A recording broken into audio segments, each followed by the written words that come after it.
Does your organization give you a strong sense of purpose? It should. So how does a leader create a purpose-driven environment? Let's find out right here on The Leadership Voice.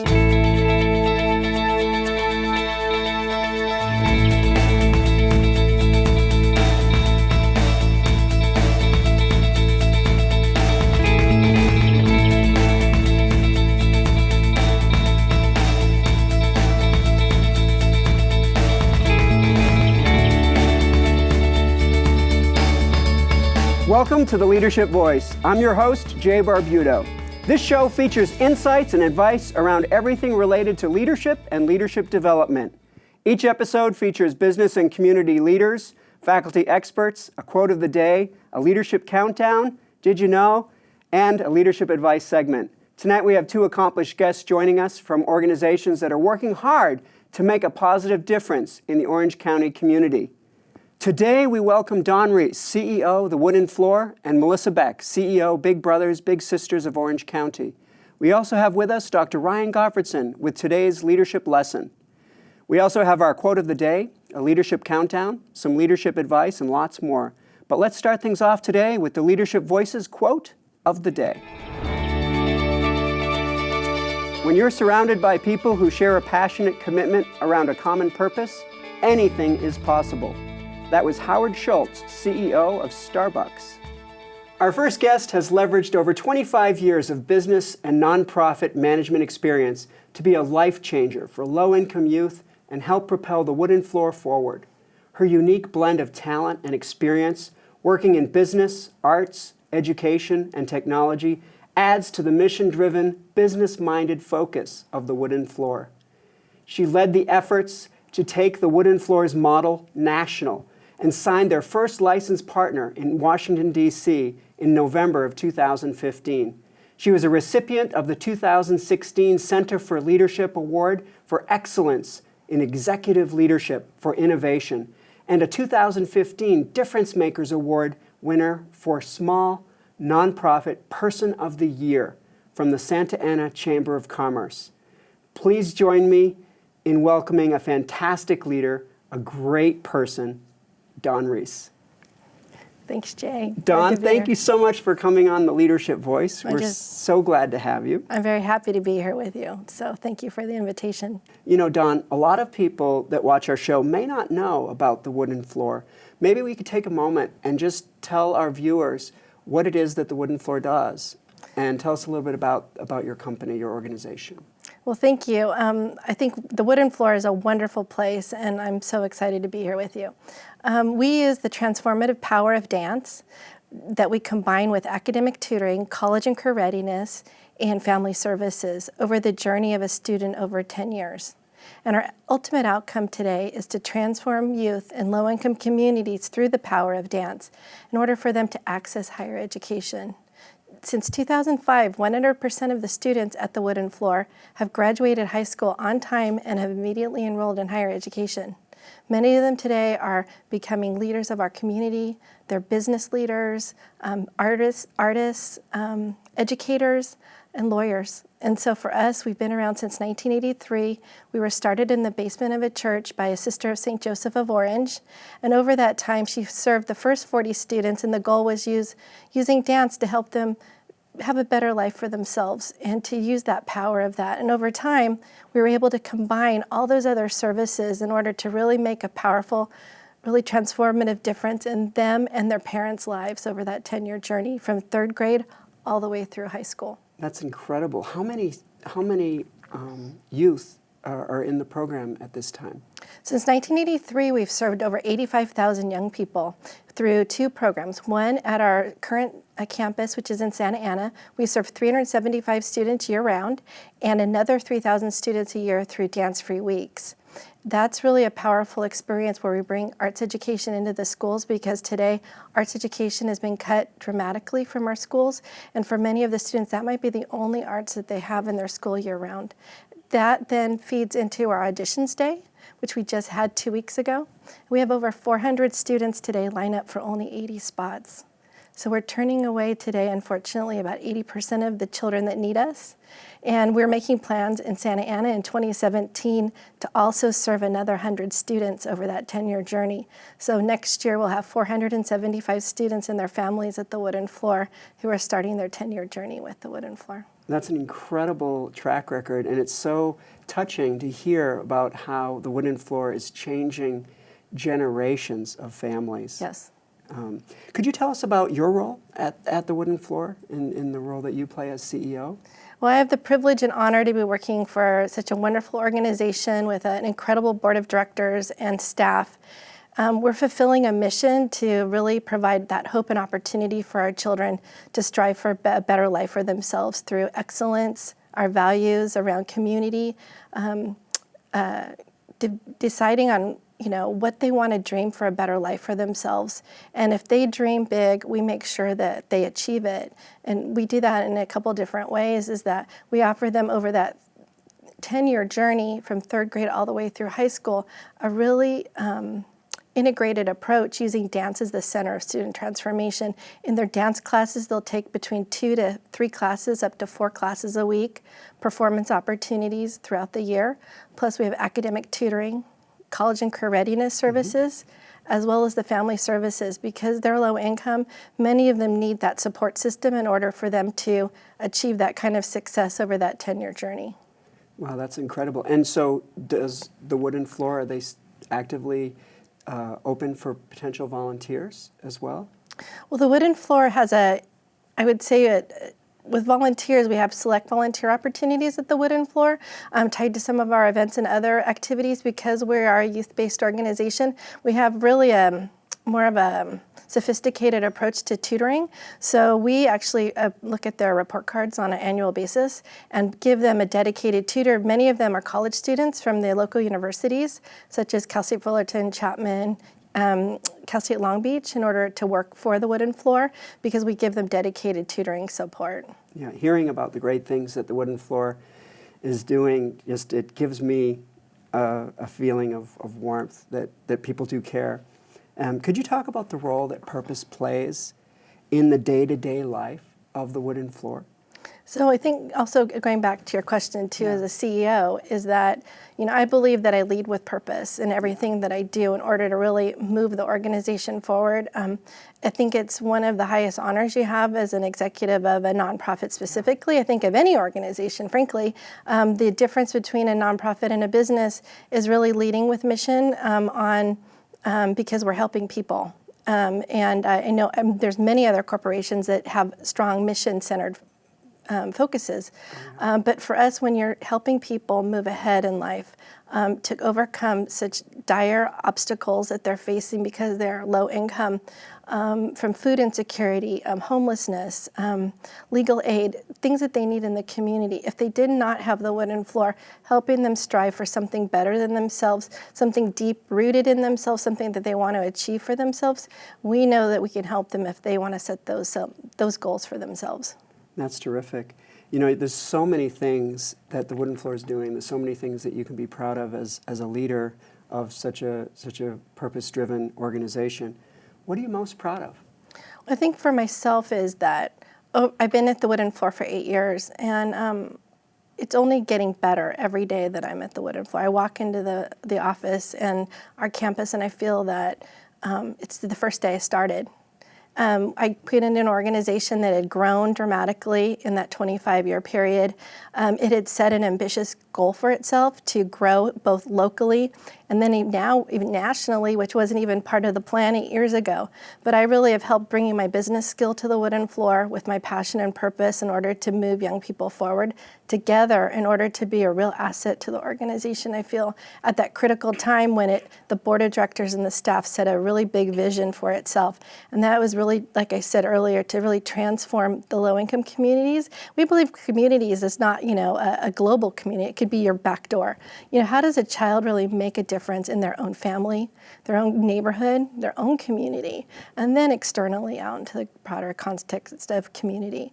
And so we really feel today that our work and my work at the organization has been to align the whole organization towards that central theme, which is to break the cycle of poverty through generational change, that the child does hopefully better than the parents. And then the parents always give, and the children, I should say, always give back to the parents.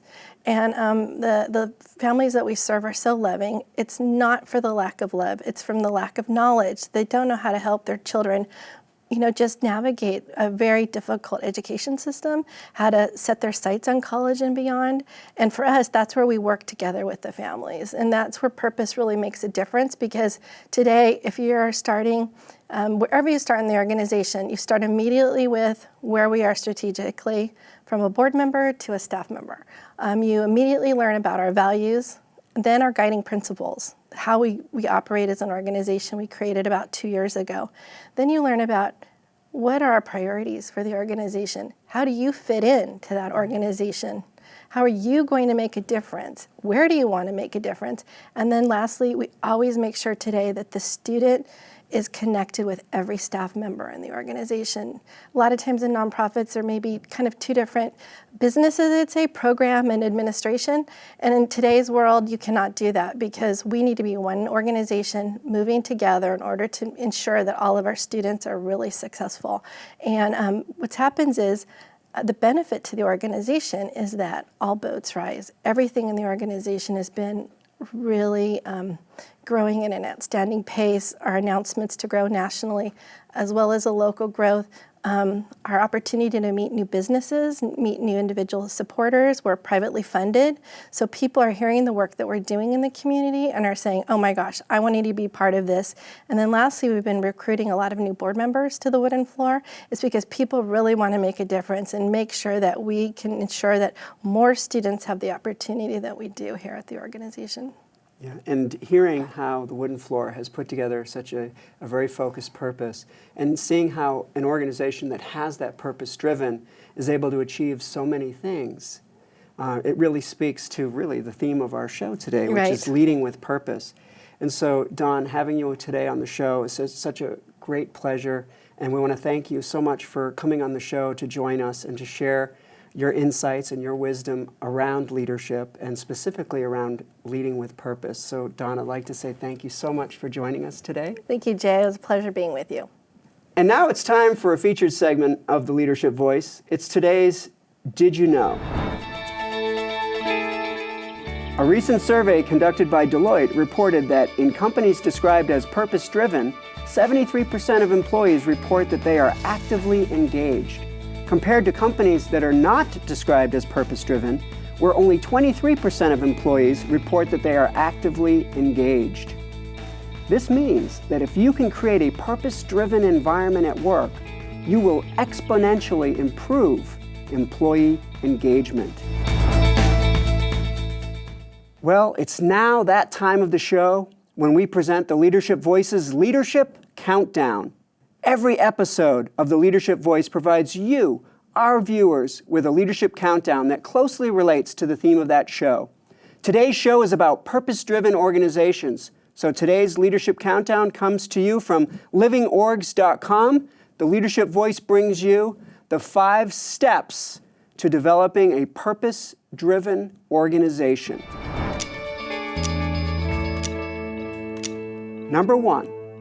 You must have a purpose. This may be easier said than done. A purpose inspires your organization and reminds your team why they come to work every day. It should also be grounded enough to explain why your organization exists. Step number 2, generate understanding of the purpose. Make sure everyone in your organization understands your purpose and can get behind it. People need to know what the purpose is and why we have that purpose in order to embrace it. Step number 3, develop role purpose. Every role, every group, and every task needs to adopt a purpose that it fits with the overall purpose of the organization. This ensures that the purpose is infused into every nook and cranny of the company. Step number 4, hold people accountable to the purpose. Your purpose isn't a mission statement that you think about once. It's a living statement that guides your actions each and every day in the workplace. This means you have to think about it, reflect on it, speak about that purpose regularly so that everyone feels responsible for achieving that purpose. Number 5 is to define metrics and goals that reflect the purpose. When you can start to show tangible progress towards a meaningful purpose, this will invigorate your organization and reinforce to everyone that we do make a difference. And that, viewers, is your Leadership Countdown, right here on the Leadership Voice. Up next, we will have Melissa Beck in the studio. We'll be right back after this commercial break.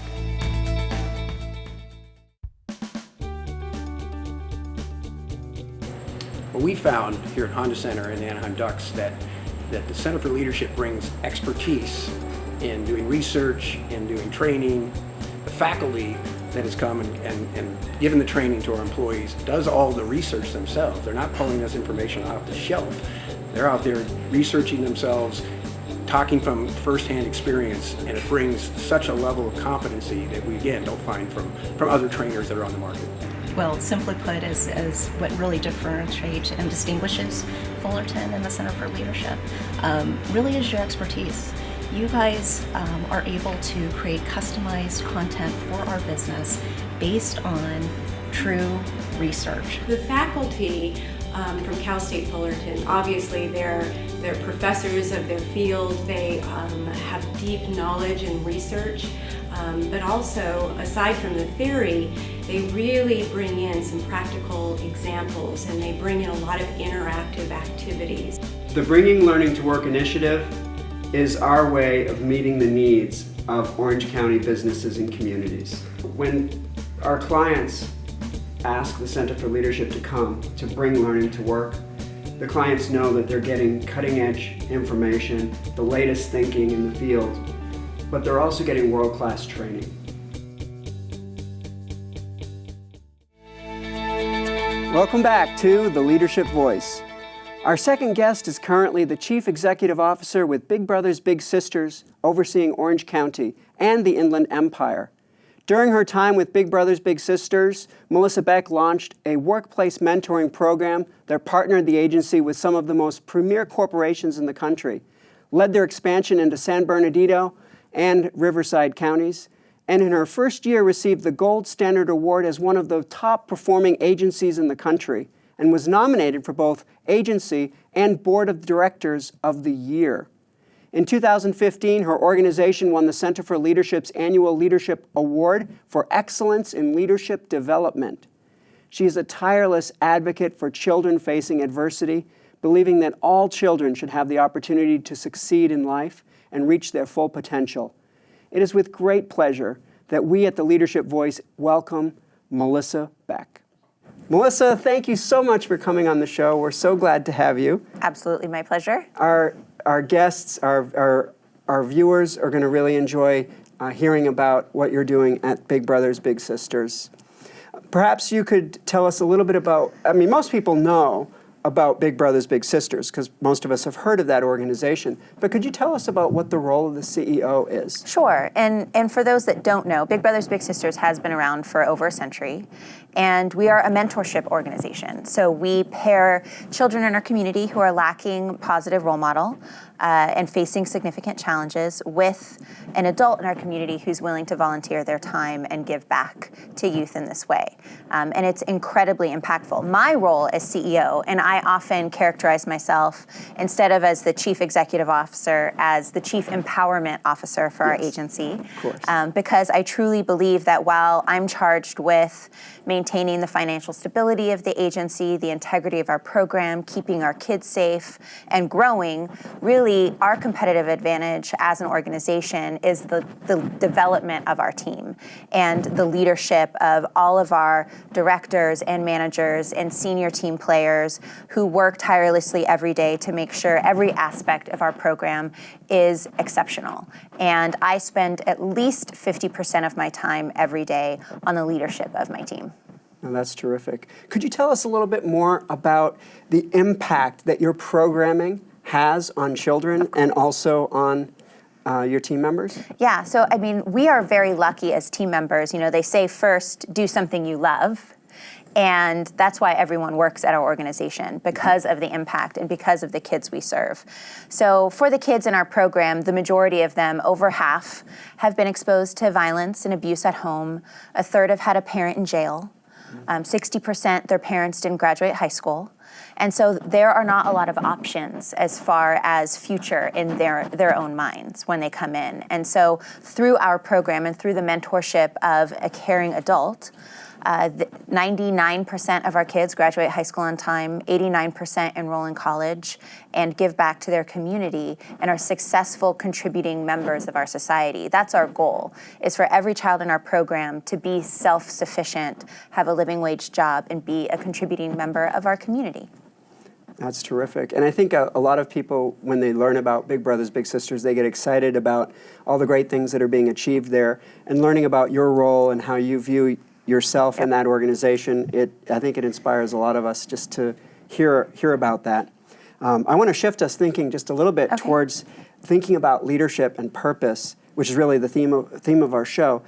Consistency and endurance are two qualities that good leaders possess. How do you infuse purpose into your team? And how does infusing that purpose into your team create a more resilient organization? Yeah, well, there's really two kinds of purpose. And if you aren't consistent across the board, it's not good enough to just, whether it's even in our mission, to just say, this is our mission, it's written on our walls, our vision, our purpose, and stop there. Because that only goes so deep. And you can only really feel it when there's nothing else to do, kind of. And the same with the leadership of our team. There's a purpose there. And for all of our leaders, really showing them, both through example and then through formal development and leadership coaching, how their purpose is to really make a difference, not only for the kids, but in the lives of those that they manage. And the more time they devote to their team members, the more of an impact our kids will feel and the higher quality our program is. And that's why I say it's our competitive advantage. We spend more time and resources than probably most for-profit corporations on investing in each individual team member. Everyone that works for us has their own individualized development plan that is special to them and their goals, because that's what in turn we want to do for the kids in our program. Have them realize their goals and chart the path in order to get there. And so it would be almost hypocritical if we didn't do that ourselves. So the purpose of everyone that works there is not only to serve children, but also to serve themselves and those that they work with in achieving what are their lifelong goals. Hearing about the great programming that you're doing at Big Brothers Big Sisters, I think we all get excited. And hearing about your role as CEO and the role that you're playing, I think gets us all excited and inspired. I want us to talk a little bit more about that leadership. And specifically, when we talk about leadership, and at the Center for Leadership, we talk about leadership all the time, consistency and endurance are two qualities that we preach that good leaders must possess. How do you use purpose at Big Brothers Big Sisters? How do you use purpose in your role as CEO of Big Brothers Big Sisters with your teams to help them stay resilient in their roles? Consistency is so important. I mean, whether it's a vision for the agency or a vision for our program, if we just say it once and then never mention it again, it's going to be forgotten in 2 weeks. It only goes so deep. I mean, we have it written on our walls, but you're not really going to feel that if it's just empty rhetoric. And so our purpose is kind of twofold. Everyone in our organization is so lucky that they do get to come to work every day and feel the purpose of making lives better for kids in our community who are struggling.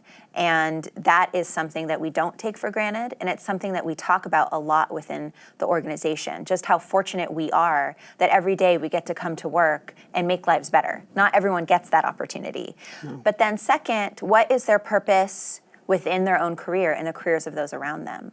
I think we probably spend more time and resources than many for-profit corporations on the development of our team and on developing our junior level managers, our middle level managers, not just our senior management, on leadership practices, on affirmative inquiry, and it's something that we do incredibly consistently. I mean, doing one workshop a year or something like that just really isn't going to move the needle when it comes to employee retention and employee happiness and things that really do give you purpose. And so we talk a lot with our managers about how they can cultivate each team member. Every single person that works for us has their own individualized development plan that helps them accomplish their goals at this job, but then also sets them up for whatever's next, because we're not naive to think that all 75 employees are going to work for us for the next 50 years. For their whole lives. Probably not. But what skills do they want to develop that they can take to the next level? Or what skills do they want to develop before they go back to school for a master's degree? And so each person, it's really important as a manager, and it's incredibly fulfilling to help someone else realize their goals and to work on your own. It's important to have your own goals and make sure that we as an agency are fulfilling what you need from us. Because that's the fun part. That's the great part. Leadership is just, it energizes me every day.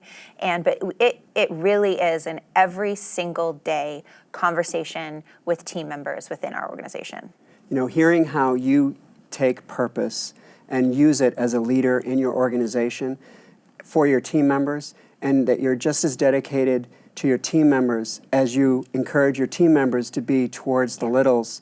I think that infusion of purpose is really the theme of today's show, and how leaders can develop this sense of purpose in the workplace. So hats off, Melissa, for some great work there. Thank you. So I've got to ask, what motivates you to achieve all these terrific goals?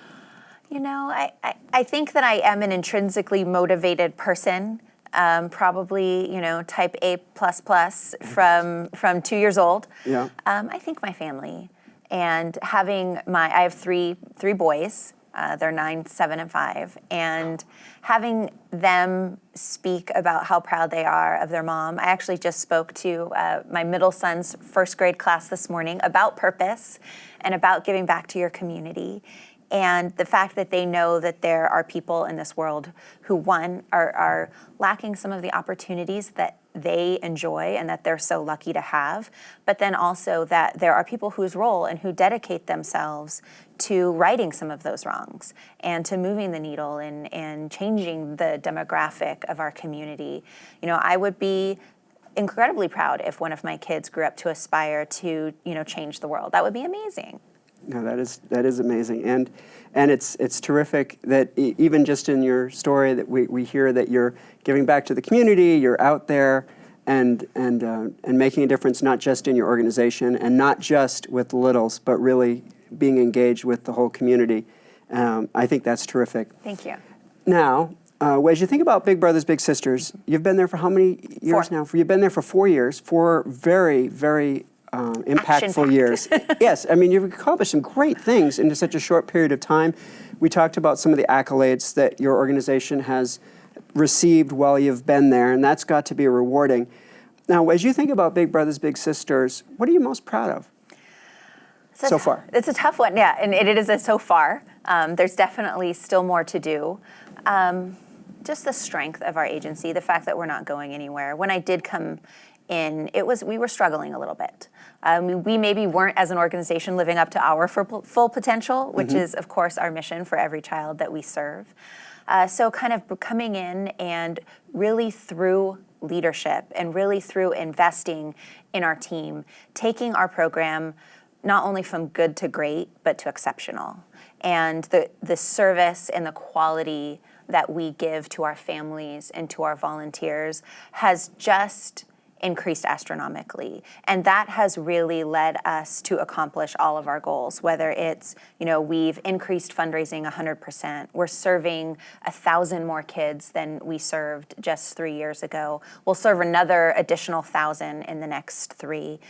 We have a beautiful new facility in Santa Ana that is state-of-the-art and modern and collaborative. It is just as beautiful as any for-profit corporation. And that's because we need to retain the best employees, because we only hire the best. And we expect a lot, but we also invest in them. And so we want to have a wonderful environment for them to learn and flourish and collaborate together, because that is how we accomplish our goals, is through our team members. Our program wouldn't be what it is today without them. And so investing in them is really what pays off in the end.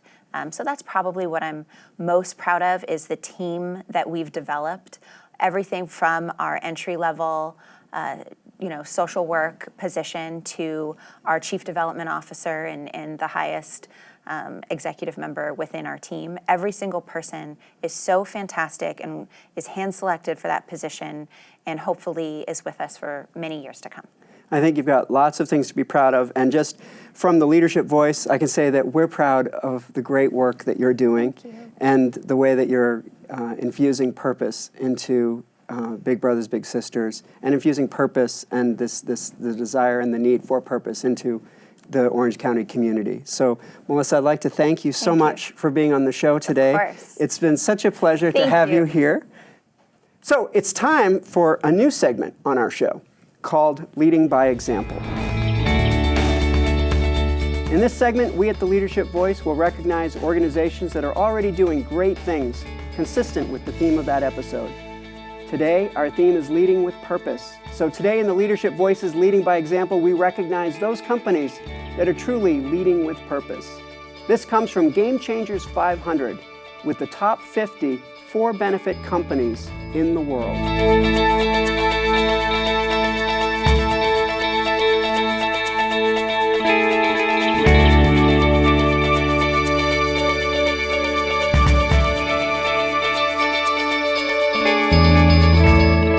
Are you ready to learn? Every show, we bring you a special 3-minute lesson that will provide you, our viewers, with a practical and well-informed mini-talk. Albert Einstein once said, "If you can't explain it simply, then you don't understand it well enough." We at the Leadership Voice want to help all leaders become better by sharing insights, lessons, wisdom, and by taking complex ideas and making them inherently practical. Each episode, we invite an expert to give you this 3-minute lesson in leadership. It's now time for the Leadership Voice's Leadership Lesson. Joining us today on the Leadership Voice is Professor Ryan Gottfredson, who will be talking to us about the 3 elements of a strong purpose. Hey leaders, I am Ryan Gottfredson, presenting today's leadership lesson. I'm going to cover the 3 elements of a strong purpose. Before diving into the 3 elements of a strong purpose, let me first discuss why a strong purpose is crucial to leadership. The definition of leadership that I like best is the use of power and influence to direct others to goal achievement. This definition implies that if we are going to truly be leaders, we need to have a purpose that we are directing others towards. While most leaders state that they have a purpose, not all purposes are effective. In fact, most are not. So if you want to be a leader that gets the most engaged and motivated individuals to support you in your purpose and your dreams, there are 3 elements to consider. The first element is scope. Scope refers to how central a purpose is to a person's life. In other words, it is the purpose applicable across different contexts and conditions. A common error related to scope is that leaders commonly promote a purpose that is not applicable to all or even most employees in the organization. To develop and promote a purpose with scope, it is essential to come up with a purpose that is relevant to most, if not all, employees. It needs to be something that they could buy into. The second element is strength. Strength refers to the purpose's ability to influence thoughts, emotions, and actions. Is the purpose meaningful? Is it significant? Is it something that resonates with people on an emotional level? If so, it has strength.